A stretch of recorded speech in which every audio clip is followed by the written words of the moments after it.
Welcome to the very first episode of Grim and Guilty. I just want to take a moment to thank you all for tuning in and being here from the very beginning. It truly means so much. Now, let's dive into the Grim and Guilty. It was June 24th, 1993. Jennifer and Elizabeth crossed paths with 6 gang members. This is a case that shocked the city, sparked outrage across the country, and led to multiple executions. This is the story of Jennifer Ertman and Elizabeth Peña. It was a very hot summer night in Houston, Texas on June 24th, 1993. Best friends Jennifer Ertman, 14, and 16-year-old Elizabeth Peña were walking home after spending time at a friend's house. Trying to beat their curfew, they decided to take a 10-minute shortcut, cutting through a wooded area near T.C. Jester Park, along some railroad tracks. That decision tragically led them to a group of gang members. The girls walked into a gang initiation. The group was called the Black and White Gang. And that night, they were celebrating the jump-in of a new member, Raul Villarreal. The group included Peter Cantu, Derek O'Brien, Jose Medellin, Efrain Perez, Venancio Medellin, Jose's 14-year-old brother, and now Raul Villarreal. So there was quite a few of them. They were drunk and looking to impress each other. Sadly, the girls were in the wrong place at the wrong time.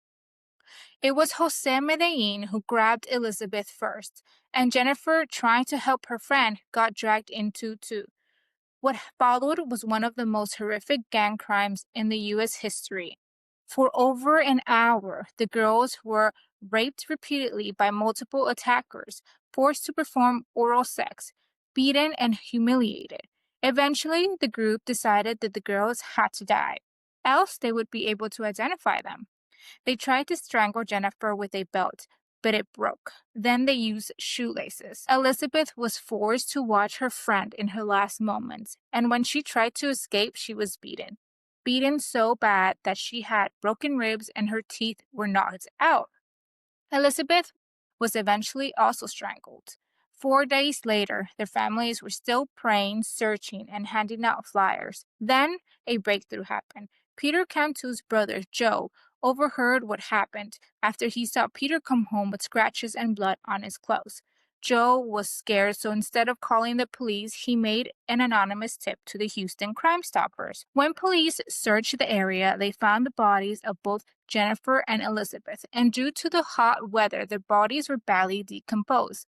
At the crime scene, they also found broken belts, shoelaces, a bloody shirt, their jewelry, fingerprints, and DNA from multiple suspects. The police worked fast. The suspects were tracked down one by one. Some confessed, others were identified through evidence and witness statements. Peter Cantu, 18. He was the gang leader. He received the death penalty and was executed on August 17, 2010. Derek O'Brien, who participated in the rapes and murders, received the death penalty and was executed on July 11, 2006. Jose Medellin, 18, assaulted both girls and received the death penalty and was executed on August 5, 2008. Efrain Perez, 17, also participated in the rapes and murders and was sentenced to commuted to life due to his age. Raul Villar, also 17, assaulted both victims and was also commuted to life due to his age. Venancio Medellin, the 14-year-old, he participated in assaults.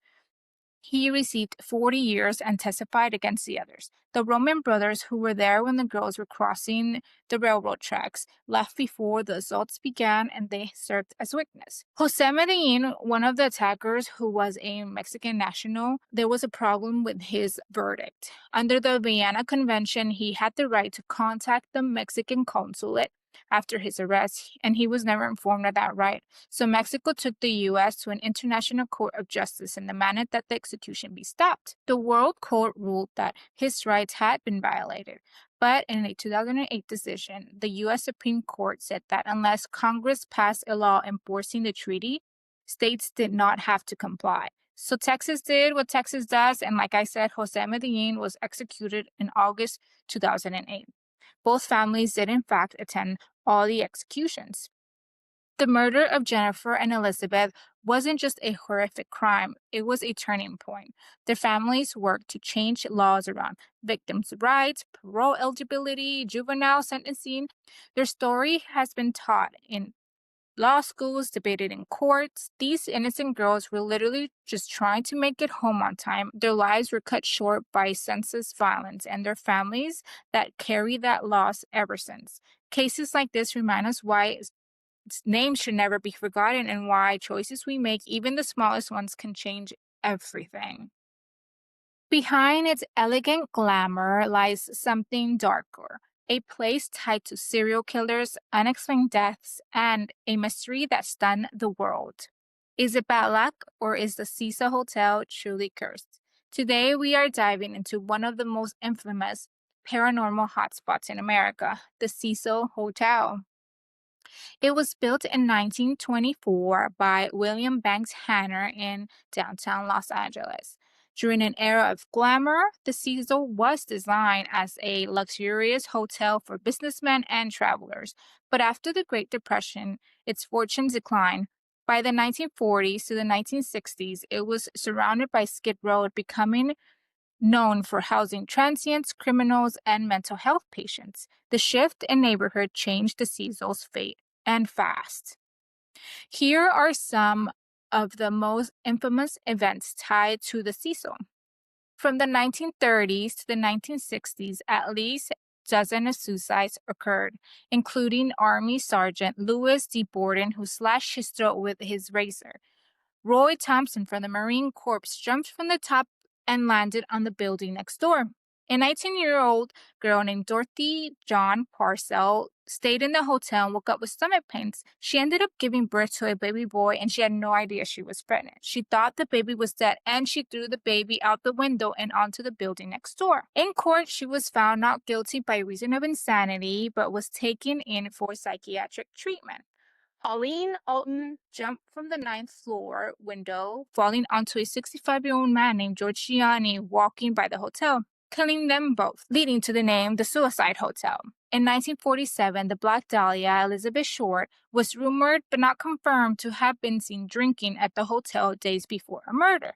1964, Pigeon Goldie Osgood was found raped and murdered in her room.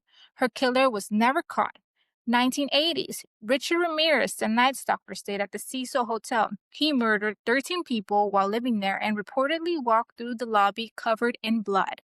1991, Austrian serial killer Jack Unterweger also stayed at the Cecil. He murdered 3 sex workers in LA while writing a story on crime. Multiple other deaths from overdoses, suicides, and mysterious circumstances occurred over the decades. One of Cecil's biggest story is the Lisa Lam case from 2003. This is the moment when the Cecil went viral. Elisa Lam was a 21-year-old Canadian college student that stayed at the hotel in January 2013. She was last seen on January 31st. 3 weeks after going missing, hotel guests reported discolored, foul-tasting water. Maintenance staff found her nude body in the rooftop water tank. Surveillance video from the elevator showed Elisa behaving strangely, pressing multiple buttons, peeking into the hallway, making odd hand movements. The video went viral. Here are some sparking theories: mental illness, paranormal activity, foul play, or even government conspiracy. Official cause of death was accidental drowning due to bipolar disorder. This single incident turned the Cecil into an internet legend, but the theories haven't stopped. Even today, the most recent death at the Cecil was in 2015 when a 28-year-old man named Jason Lazar was found outside the hotel, and his death was ruled a suicide. The Cecil isn't just infamous for crime, it's believed to be haunted. Guests report cold spots, shadow figures, and disembodied voices. Paranormal investigators like Zach Bagans from Ghost Adventures have documented unexplained events like lights turning off and on, water faucets activating, feelings of intense dread. Some claim to see the ghost of Elizabeth Short or hear Alyssa Lamb crying from the water tank area. Hotel workers have refused to go into certain rooms, especially room 504, tied to multiple suicides. Do you believe in ghosts or not? Something dark is definitely rooted in this place. Is the Cecil a paranormal portal or simply a location where society's darkest realities played out? Maybe the Cecil Hotel is haunted, not by spirits, but by forgotten people, unsolved tragedies, and a legacy that refuses to die. Thank you once again for tuning in on the very first episode of Grim and Guilty. If you would like to send your story or suggestions, email to grimandguiltypodcast@gmail.com.